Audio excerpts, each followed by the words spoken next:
Assalamualaikum warahmatullahi wabarakatuh.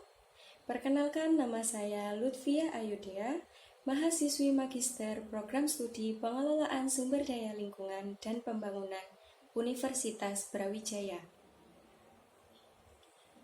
Kali ini saya akan menyampaikan mengenai bagaimana pembangunan berkelanjutan dalam menghadapi COVID-19 di Indonesia.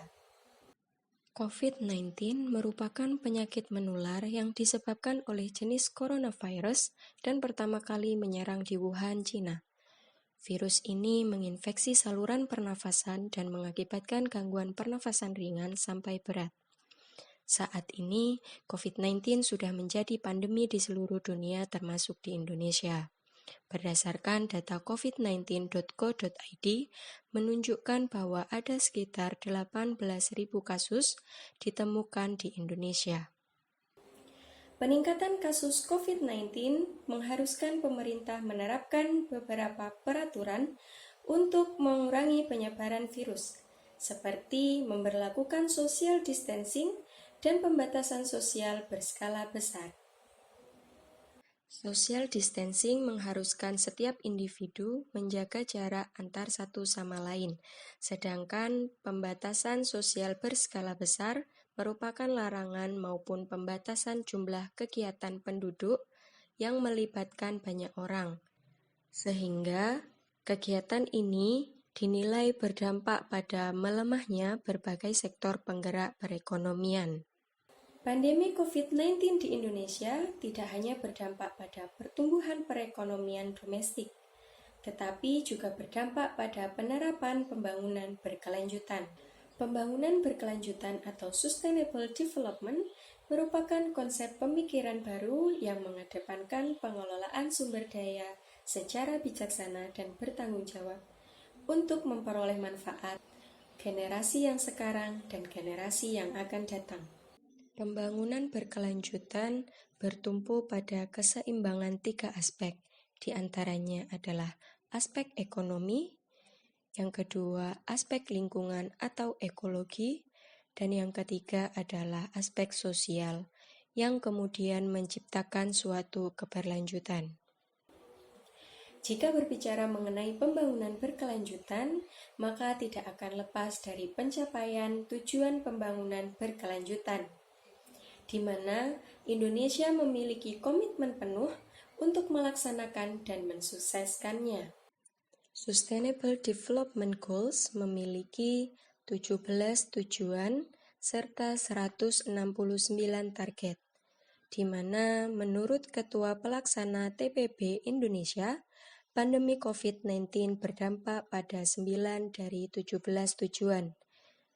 Di antaranya adalah tujuan pertama, tidak ada kemiskinan. Tujuan kedua, tidak ada kelaparan. Tujuan ketiga, kehidupan sehat dan sejahtera. Tujuan keempat, pendidikan berkualitas. Tujuan kelima, kesetaraan gender. Tujuan ketujuh, energi bersih dan terjangkau. Tujuan kedelapan, pekerjaan yang layak dan pertumbuhan ekonomi. Tujuan ke-9, industri, inovasi, dan infrastruktur, sedangkan tujuan ke-10, berkurangnya kesenjangan. Namun, pandemi COVID-19 juga membantu pemerintah untuk mencapai sejumlah target pembangunan berkelanjutan, yaitu pencapaian pada tujuan 14, ekosistem lautan, dan tujuan 15, ekosistem daratan, seperti kualitas udara dan air yang membaik, emisi karbon berkurang, potensi adanya peningkatan keragaman hayati, dan perdagangan satwa liar yang berkurang. Akan tetapi, ada satu hal yang perlu diwaspadai dan perlu adanya perencanaan penanganan lebih cepat, adalah pengelolaan limbah terkait limbah medis yang berasal dari penanganan pasien COVID-19.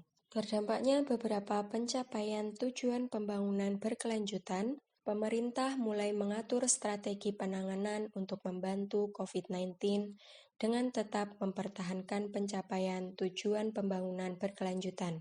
Di antaranya adalah yang pertama, memperkuat fasilitas dan pelayanan kesehatan. Yang kedua, meredam dampak ekonomi yang melambat dengan memperkuat jaringan pengaman sosial dan dukungan fiskal terhadap dunia usaha dan UMKM yang terdampak. Yang ketiga, mengurangi tekanan sektor keuangan. Yang keempat, segala proses belajar mengajar, ibadah, dan bekerja dilakukan di rumah. Yang kelima, melibatkan perspektif gender dalam perencanaan dan penganggaran. Dan yang terakhir, memberlakukan komitmen yang kuat terhadap kebijakan mengenai penggunaan energi terbarukan.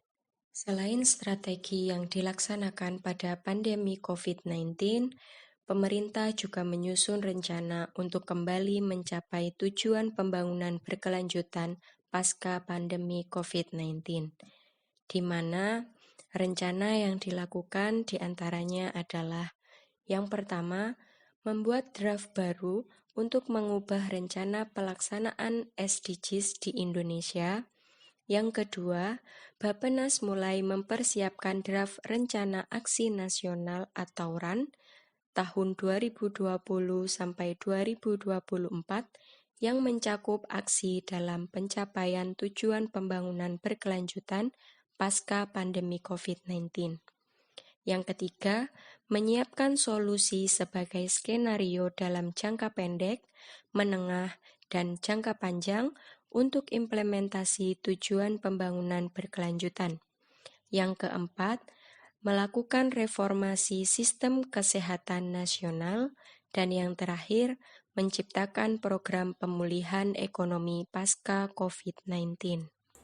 Dari terbentuknya strategi dan rencana yang disusun oleh pemerintah untuk menangani COVID-19, menunjukkan bahwa pemerintah meyakini penerapan tujuan pembangunan berkelanjutan dapat membantu penyusunan kerangka program pertumbuhan pasca pandemi COVID-19.